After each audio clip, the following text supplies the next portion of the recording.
Damos paso ahora al doctor Francisco Luján, profesor del Colegio Santa Francisca Javier Cabrini de Madrid, con la ponencia Dios en el exilio, claves de lectura de la Ucronía en el día de hoy de Jesús Torbado.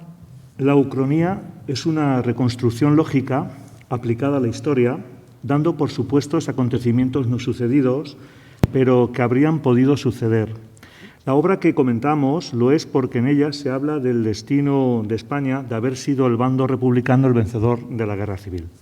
La novela de Jesús Torbado forma parte de esas novelas ucrónicas que se publican en nuestro país durante el periodo 1975-1978. Pertenece a la primera oleada de historias alternativas. Este título es el más exitoso porque se le concede el Premio Planeta y por mostrar, según algunos, una mayor calidad literaria.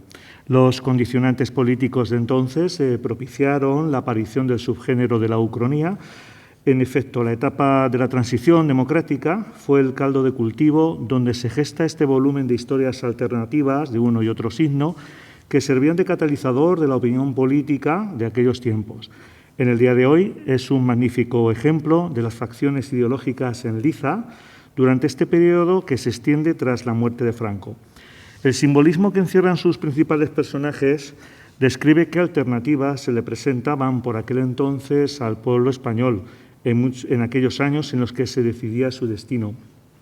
Muchos autores, amparándose en unos alientos primerizos de libertad, se unen a Torbado y no serán los únicos, puesto que antes de esa fecha existieron algunos títulos aislados y escasos que experimentaron la ucronía.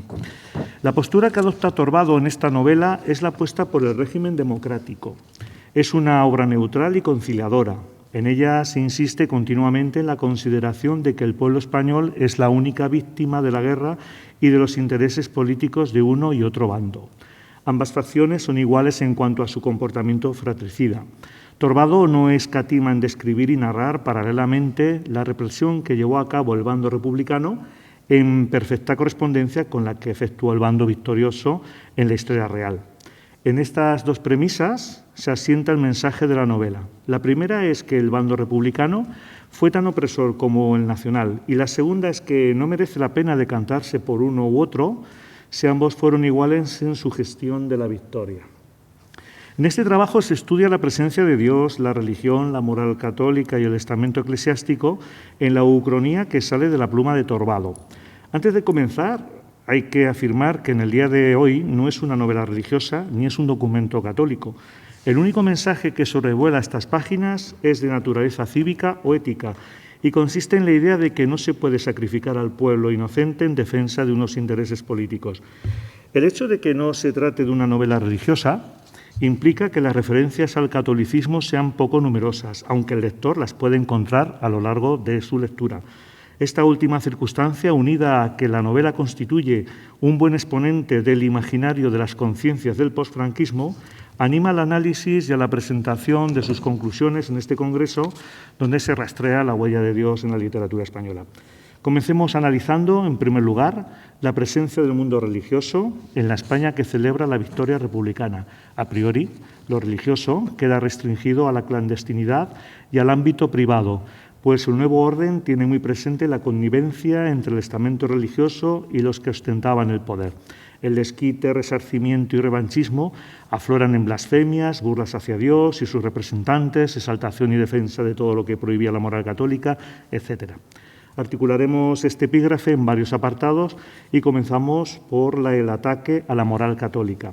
La exaltación del sexo, encarnada en la celebración de la exuberancia y voluptuosidad femeninas, es un ataque al catolicismo que condena la experiencia del placer en la práctica sexual y que defiende el recato de la mujer.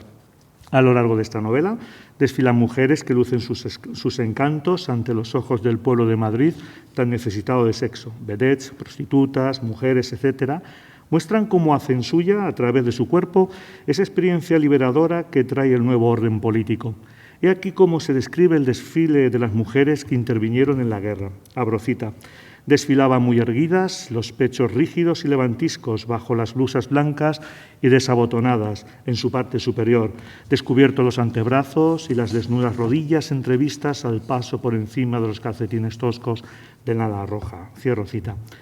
El divorcio es una de las conquistas cívicas en las que se sustenta la Nueva España, que, desvinculada de su pasado católico, atiende a que el progreso de la sociedad ha de asumir libertades como esta. Sim, una de las protagonistas de la novela, rompe sus lazos conyugales con Ramón, su marido, gracias al divorcio. El suicidio atenta contra los principios de la moral católica. La vida no pertenece a la persona, sino a Dios. Es pecado actuar contra el plan que Él ha trazado sobre los destinos humanos. Ahora bien, en una sociedad en la que la religión ha perdido su papel rector, el suicidio se contempla sin ningún sentimiento de culpabilidad. El motivo del suicidio frustrado de Indalecio Prieto es un buen ejemplo. Vamos ahora a ver el descrédito y la ausencia de Dios y de sus ministros y también ese vacío existencial, ¿no? Resulta interesante y provechoso observar cómo Dios está ausente, con alguna excepción, en la vida de los principales personajes. Esa falta de fe en Dios y en sus representantes es consecuencia del papel desempeñado por la Iglesia española durante la contienda. Los ministros de Dios no han tenido reparos en apoyar a los poderosos, a los enemigos del pueblo. Comencemos en primer lugar por Sim, la hermana del periodista Alejo.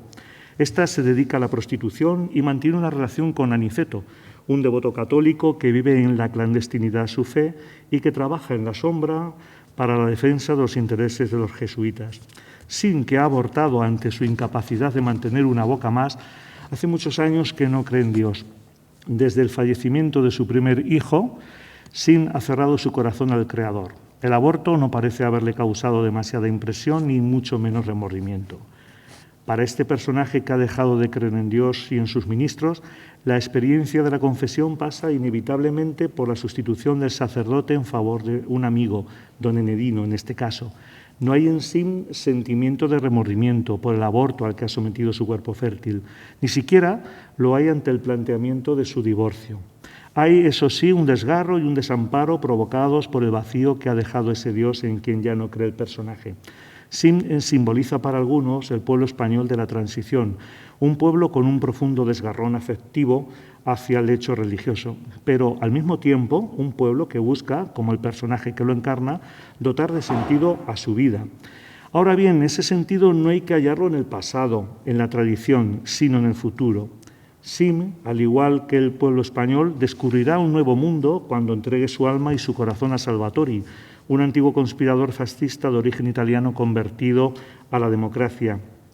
En esa entrega también se encuentra el destino feliz del pueblo español, el olvido del pasado y la mirada hacia un futuro democrático. Ahora bien, no parece que ese mundo al que se aspira sea presidido por Dios y sus ministros. Otro personaje clave en la historia urdida por Torbado es Alejo, el hermano de Sim. Tampoco hay en su vida un lugar destacado para Dios, y si en algún momento parece anunciarnos su presencia, se debe más bien a una cuestión de forma o de costumbre y no a una auténtica creencia. He aquí como Alejo, un escéptico en materia religiosa, se sorprende a sí mismo invocando a Dios. Abro cita. ¿Quiénes son esas gentes, Dios mío? El fotógrafo movió la cabeza para recriminarse aquella debilidad de utilizar la palabra Dios. Tampoco era grave. Cierro cita. No obstante, hay un personaje donde se puede constatar la presencia de una fe verdadera. Se trata de Aniceto Ortuño, un católico fervoroso que mantiene una relación fuera del matrimonio con Sim. Encarna en el contexto del simbolismo del que se nutre la novela la continuidad con el pasado. Es esa España anclada en la tradición y de la que cuesta deshacerse. Aniceto, que vela clandestinamente por los intereses de los jesuitas, teme que sus actividades sean descubiertas y sea represaliado por ello. Por esta razón pide la protección de Dios con una sinceridad y un fervor sinceros. Sin embargo, es un personaje redondo y complejo, puesto que no todo en él es sumisión a los ministros de Dios. Hay algo de disidencia en este personaje. Por ejemplo, no comprende por qué razón la Iglesia en la que cree abandonó a sus fieles, tampoco comprende por qué la jerarquía eclesiástica apoyó el fascismo. No obstante, desaprueba el nuevo orden que la victoria republicana ha traído para España, un país donde ya no se respeta a Dios. Vamos a ver ahora las blasfemias y las imprecaciones contra Dios. Las blasfemias de un pueblo descreído que se siente libre para expresar su rabia anticlerical afloran en canciones como la siguiente, interpretada por 3 borrachos anónimos. Abro cita. Los de Madrid somos la hostia, somos la madre que nos parió. Los de Madrid somos más grandes que el mismo Dios. Cierro cita. También se produce una carga contundente dirigida hacia los ministros de Dios. curas, monjas, son objeto de las críticas de un pueblo que se ve libre de sus enemigos. Este odio hacia los representantes de Dios en la tierra comienza el mismo día del levantamiento militar y sigue vivo ante una eventual invasión fascista que rescate a España del orden republicano. Ahora bien, no todo es desprecio ni humillación para con los religiosos. Ante la posibilidad de que sean devueltos a España, desde el exilio, se baraja la idea de que sean bien recibidos por parte del gobierno español, que cuenta con Bergamín, el ministro de Cultos, de confesionalidad católica. Veamos ahora cuál es el lugar de Dios en el exilio.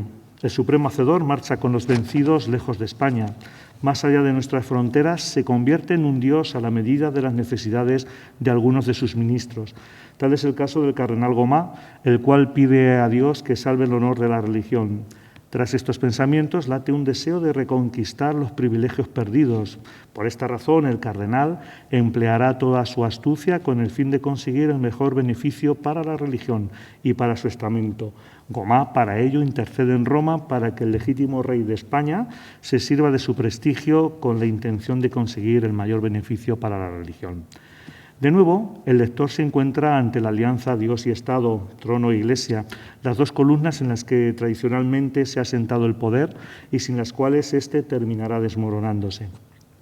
Esta convivencia se reafirma en estas palabras tan significativas del cardenal.